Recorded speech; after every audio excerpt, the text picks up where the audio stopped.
El condenado de la Nochebuena.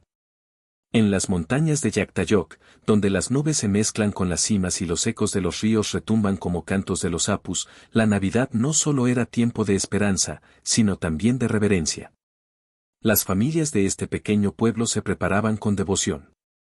Sus tradiciones, nacidas del cruce entre las costumbres andinas y la fe cristiana, daban a estas fechas un misticismo especial. Sin embargo, no todas las Nochebuenas traían alegría, en ocasiones, también revelaban misterios y verdades ocultas entre los cerros. Martín, un joven pastor de 17 años, vivía en una humilde casita junto a su abuela, doña Celestina. Desde pequeño, había aprendido de ella las historias de los condenados, almas que habían perdido el favor de Dios por sus malas acciones y vagaban sin descanso por las montañas. Martín, nunca olvides rezar en los momentos de peligro. La oración es un escudo que ni el espíritu más fuerte puede romper, le repetía la anciana mientras hilaba en su rueca. Preparativos para la Navidad. Aquel diciembre, el pueblo de Yactayoc estaba más animado que de costumbre. La pequeña iglesia de adobe se llenó de actividad mientras los vecinos decoraban el altar con ramas de molle, flores de retama y velas encendidas. Martín, como siempre, se ofreció a ayudar. Aunque tímido, era conocido por su generosidad. Esa tarde, utilizó los pocos centavos que había ganado vendiendo lana para comprar una estrella dorada, que colocó con cuidado sobre el pesebre. Gracias, Martín, le dijo el párroco don Gregorio. Tu humildad es un ejemplo para todos nosotros. Martín sonrió tímidamente y se despidió, prometiendo regresar al día siguiente para la misa de Navidad. Sin embargo, no podía quedarse en el pueblo esa noche. Su rebaño lo esperaba en las alturas, y sabía que los zorros, hambrientos por el frío, rondaban cerca de las ovejas. El camino de regreso. El camino de regreso era familiar para Martín. La luz de la luna llena iluminaba los senderos pedregosos, y el sonido del río que corría valle abajo lo acompañaba como una vieja canción conocida. A su alrededor, los cerros parecían gigantes dormidos, envueltos en un manto de calma. Sin embargo, esa tranquilidad comenzó a desvanecerse conforme el joven ascendía. Un viento frío, más cortante de lo habitual, comenzó a soplar.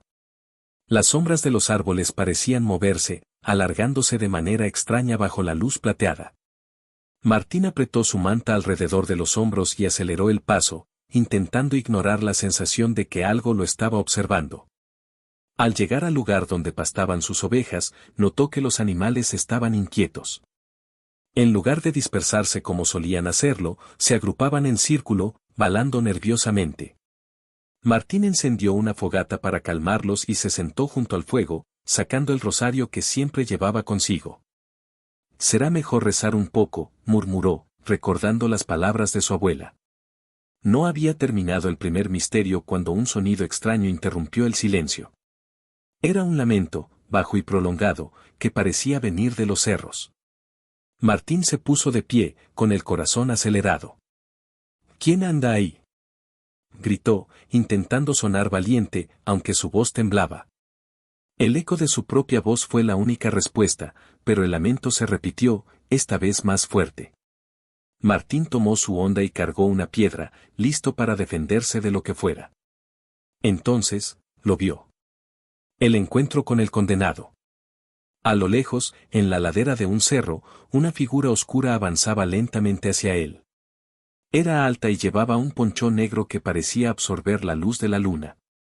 En su cabeza, un sombrero de ala ancha ocultaba su rostro, pero Martín pudo ver que algo brillaba en su pecho, como si una brasa ardiera en su interior. ¿Quién eres?, volvió a gritar Martín, aunque esta vez su voz apenas salió como un susurro. La figura no respondió, pero continuó acercándose. Sus pasos eran pesados, y con cada movimiento, el suelo parecía vibrar levemente.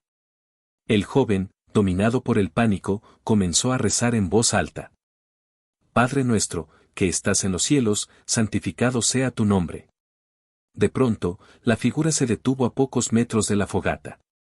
La luz del fuego iluminó parcialmente su rostro, revelando una piel marchita, como la corteza de un árbol seco, y unos ojos rojos, que ardían como carbones encendidos. Cuando abrió la boca, un vaho rojizo salió de sus labios. ¿Qué haces aquí, muchacho?, preguntó con una voz grave, como un trueno que retumbaba entre los cerros. Martín intentó responder, pero las palabras se atoraron en su garganta. ¿No sabes que estas tierras no son para los vivos a esta hora?, continuó la figura, dando un paso más hacia él. Martín retrocedió, sosteniendo el rosario con ambas manos. Finalmente, logró balbucear. Solo cuido a mis ovejas. No quiero problemas. El ser inclinó ligeramente la cabeza, como si estuviera estudiándolo. En vida también tuve un rebaño que cuidar, dijo con un tono amargo. Tenía tierras, ganado y una familia que me amaba. Pero mi ambición me llevó a olvidarlos. Ahora estoy condenado a vagar por estas montañas, buscando una redención que nunca llega. Una historia de redención y pérdida. Martín sintió una punzada de compasión, pero el miedo seguía dominándolo. Dios es misericordioso, dijo con un hilo de voz. Si se arrepiente, Él puede perdonarlo. La figura soltó una carcajada que resonó como un trueno en el valle. ¿Perdón? Eso ya no es posible para mí. Mi destino está sellado. Pero tú todavía puedes elegir. Martín cayó de rodillas y continuó rezando en voz alta, invocando a la Virgen María y al Niño Jesús. Las palabras parecían afectar al condenado, que retrocedió un paso, cubriendo su rostro con el ala del sombrero. Tu fe es fuerte, muchacho.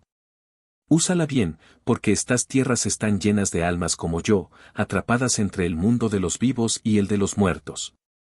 Señaló hacia las montañas, y Martín vio, con horror, que en la distancia se movían otras figuras oscuras, sombras que danzaban en círculos, emitiendo lamentos que helaban la sangre. Ellos son mi castigo, dijo el condenado. Espíritus que, como yo, olvidaron el camino de la luz. Recuerda esto, pastor, la fe es tu única protección. Dicho esto, la figura comenzó a desvanecerse, como si fuera absorbida por la noche. Antes de desaparecer por completo, volvió a mirarlo con una expresión que mezclaba tristeza y resignación. El amanecer y la reflexión. Cuando todo quedó en silencio, Martín permaneció arrodillado junto a la fogata, rezando hasta que los primeros rayos del sol iluminaron las cimas de los cerros. Solo entonces se atrevió a levantarse. Con el corazón aún agitado, reunió a su rebaño y descendió al pueblo. Allí, contó lo sucedido a su abuela y a los vecinos. Doña Celestina, tras escucharlo con atención, le dijo: Era un condenado, Martín. Pero tu fe lo alejó. Recuerda siempre, hijo, que en las noches más oscuras, la oración es tu luz. Desde entonces, Martín no dejó de rezar ni una sola noche. Cada Navidad, adornaba la iglesia con más fervor, ofreciendo sus oraciones por las almas perdidas. Aquel encuentro lo marcó para siempre, pero también fortaleció su fe, enseñándole que incluso en los momentos más oscuros, la esperanza y la fe pueden iluminar el camino. El retorno a las montañas. Con el paso de los años, Martín creció y se convirtió en un hombre sabio y respetado en su comunidad. Sin embargo, nunca olvidó la noche en que se encontró con el condenado. La historia se convirtió en una leyenda en Jagdallok, y muchos jóvenes pastores comenzaron a llevar rosarios y a rezar.